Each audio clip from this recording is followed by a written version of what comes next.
Hello everyone, welcome to my channel. हमारे video series का आज का टॉपिक है water buffers and acid base chemistry. As you know कि ये काफ़ी लॉन्ग टॉपिक है, तो हम इसके लिए इन कंटेंट्स की फॉर्म में एक इंडिविजुअल वीडियो बनाएंगे और इन कंटेंट्स को डिटेल में पढ़ेंगे। So the contents are water and its properties, acid base and pH measurements, buffer and Henderson Hasselbalch equations, major body buffer, the three tier defence system. At last we will study about the acid base disorder. इसी serial में हमारे सारे videos बनेंगे। सबसे पहले देखते हैं water क्या है। तो water is a polar molecule. Polar molecule का मतलब है कि वाटर एक हाइड्रोफिलिक मॉलिक्यूल है। पोलैरिटी इसलिए है क्योंकि यहाँ पे एक ऑक्सीजन एटम है और दो हाइड्रोजन एटम्स हैं। Oxygen is more electronegative and hydrogen is less electronegative, जिसकी वजह से यहाँ पे एक पार्शियल नेगेटिव और पार्शियल पॉजिटिव चार्ज जनरेट हो रहा है, जो कि इसको पोलर बना रहा है। साथ में जो इसका बॉन्ड एंगल है वो एक वी शेप्ड एंगल है। 104.45 डिग्री इसका बॉन्ड एंगल है और इसकी जो बॉन्ड लेंथ है वो 95.84 पिकोमीटर्स के बराबर है, जिसकी वजह से ये पोलर है। अगर जो वाटर मॉलिक्यूल वी शेप ना होकर लीनियर होता तो वो नॉन पोलर हो जाता है। मोस्ट ऑफ द केसेस में वाटर पोलर स्टेट में ही प्रेजेंट होता है। वाटर मॉलिक्यूल लीनियर तब होता है जब वाटर अपनी क्रिस्टल फॉर्म में प्रेजेंट होता है।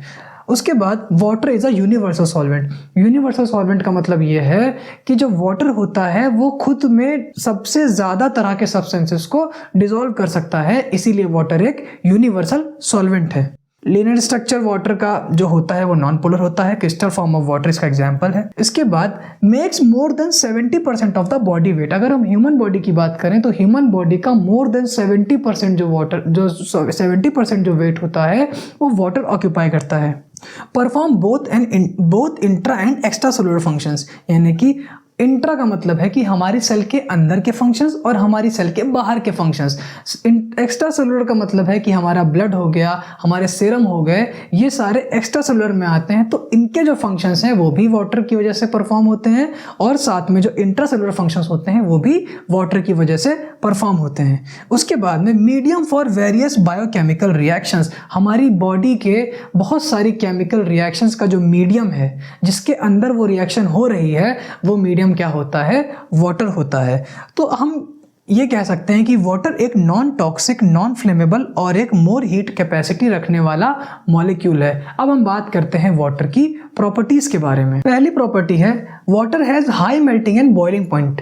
मेल्टिंग पॉइंट का मतलब है कि जब कोई स्टेट ऑफ मैटर सॉलिड से कन्वर्ट होता है लिक्विड में बाय गिविंग द टेम्परेचर, तब उसको बोलते हैं मेल्टिंग पॉइंट। और जब कोई सब्सटेंस, कोई मैटर कन्वर्ट होता है लिक्विड से गैसियस स्टेट में, तब उसको हम लोग कहते हैं बॉइलिंग पॉइंट, यानी कि water has high melting and boiling points. उसके बाद intermolecular hydrogen bond is form, यानी कि दो मॉलिक्यूल्स ऑफ वाटर में हाइड्रोजन बॉन्ड का फॉर्मेशन होता है। Hydrogen bond is basically a weak bond. तो जो दो वाटर मॉलिक्यूल्स होते हैं वो एक दूसरे से हाइड्रोजन बॉन्ड के थ्रू अटैच्ड होते हैं। उसके बाद water dissolves in ionic and polar substances, जिनमें आयंस प्रेजेंट हैं, चार्जेस प्रेजेंट हैं, और जो पोलर सब्सटेंस हैं उसमें वाटर डिसॉल्व होता है। फॉर एग्जांपल हाइड्रोफिलिक सब्सटेंसेस जैसे कि सोडियम क्लोराइड, यानी कि हमारा कॉमन सॉल्ट, अल्कोहल और शुगर। उसके बाद can't dissolve in non polar substances, यानी कि ऐसे सब्सटेंस जो नॉन पोलर हैं, जो हाइड्रोफोबिक हैं, उनमें वाटर डिसॉल्व नहीं हो पाता है। जैसे कि एरोमेटिक्स, इसमें तो हमारी बेंजीन रिंग आती है, बाकी के जो भी एरोमेटिक अमीनो एसिड्स हैं या जो भी सब्सटेंसेस हैं वो आते हैं। साथ में कार्बन डाइऑक्साइड, जैसे कि मैंने बताया था कि CO2 is a non polar gas, साथ में मीथेन एटसेट्रा, यानी कि इन सब्सटेंसेस से जो वाटर है वो डिसॉल्व नहीं हो पाता है। उसके बाद अगर हम वाटर को ऐड करें NaCl में, यानी कि कॉमन सॉल्ट में, तो Na और Cl माइनस का आयोनाइजेशन होता है, तो क्लोराइड आयंस और सोडियम आयंस बनते हैं। क्लोराइड आयंस के पास नेगेटिव चार्ज है, इसलिए जो पार्शियल पॉजिटिव चार्ज है हाइड्रोजन का वो अटैच होता है क्लोराइड आयन से, और सोडियम आयन जो कि एक पॉजिटिव चार्ज है उसमें पार्शियल नेगेटिव, यानी कि ऑक्सीजन का जो एटम है वो आके अटैच होता है। ऑक्सीजन का आयन जो होता है यहाँ पे अटैच होता है। यहाँ तक की हमने बात की। अब हम देखते हैं कि आयनाइजेशन प्रोडक्ट ऑफ वाटर क्या होता है। तो आयनाइजेशन प्रोडक्ट ऑफ वाटर पढ़ने से पहले हमें इक्विलिब्रियम कांस्टेंट के बारे में जानना पड़ेगा। तो अगर जो हम लॉ ऑफ मास एक्शन की बात करें तो किसी भी रिवर्सिबल रिएक्शन में, यानी कि मान लो ये रिवर्सिबल रिएक्शन है, ये रिएक्टेंट्स हैं और ये प्रोडक्ट है, इसमें जो रेट ऑफ रिएक्शन होता है that is proportional to the reactants, यानी कि A और B की concentration, and this denotes the molar concentration. तो जो VF है, यानी कि रेट ऑफ फॉरवर्ड रिएक्शन है, that is proportional to AB, and the VR यानी कि rate of reverse reaction is proportional to concentration of CD।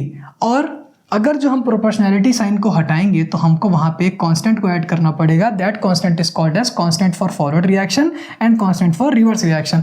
तो हम जैसे ही प्रोपोर्शनैलिटी साइन हटाएंगे यहाँ पे हम लोग एक कांस्टेंट लगा देंगे। अगर हम इक्विलिब्रियम पोजीशन की बात करें, इक्विलिब्रियम पे क्या होता है कि फॉरवर्ड रिएक्शन का जो रेट होता है वो रिवर्स रिएक्शन के रेट के बराबर हो जाता है। तो हम इन दोनों वैल्यूज़ को आमने सामने इक्वल्स कर देंगे, साइन लगा देंगे यहाँ पे इक्वल टू का।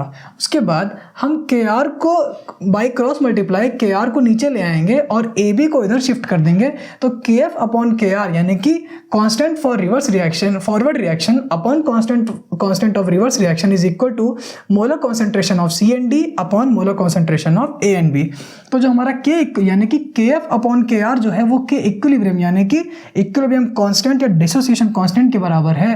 तो के एफ और के आर की वैल्यू को सब्सटीट्यूट कर देंगे के इक्विलिब्रियम से। तो के इक्विलिब्रियम जो है वो हमारा concentration of C D upon concentration of A B हो जाएगा।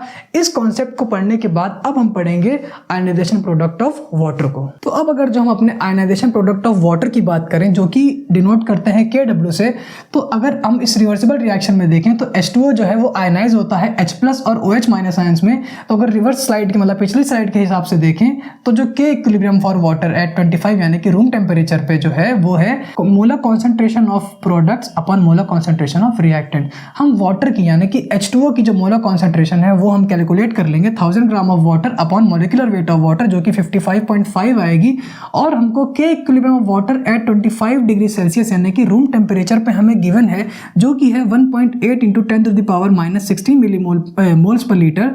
अब हम क्या करेंगे, इस वैल्यू ये वैल्यू हमें पता है और ये वैल्यू हम निकाल चुके हैं। तो अब हम इन दोनों वैल्यूज़ को क्रॉस मल्टीप्लाई करेंगे तो जो H+ और OH- का जो प्रोडक्ट है यानी कि इनकी मोलर कॉन्सेंट्रेशंस का जो प्रोडक्ट है that will be equal to approx 10⁻⁻14 यानी कि जो हमारा आयनाइजेशन प्रोडक्ट ऑफ वाटर है वो हमारा 10⁻⁻14 है। अगर एक्वस सॉल्यूशन की बात करें तो H+ और OH- की कॉन्सेंट्रेशन सेम होती है जिसकी वजह से इस कॉन्सेंट्रेशन का हाफ हो जाता है जो कि बराबर है 10⁻⁻7 से। अगर जो किसी सॉल्यूशन में H+ आयंस की कॉन्सेंट्रेशन 10⁻⁻7 से ज़्यादा है तो वो सॉल्यूशन एसिडिक होगा, और अगर किसी सॉल्यूशन में H+ आयंस की कॉन्सेंट्रेशन 10⁻⁻7 से कम है तो वो सॉल्यूशन बेसिक होगा। हम अपनी आज की वीडियो यहीं पर ख़त्म करते हैं और हमारा जो नेक्स्ट टॉपिक है वो होगा एसिड बेस और पीएच मेजरमेंट पे। अगर जो आपको हमारी वीडियो अच्छी लगी है तो इसे ज़्यादा से ज़्यादा लोगों को शेयर करें और हमारे चैनल को सब्सक्राइब करें। Thank you so much.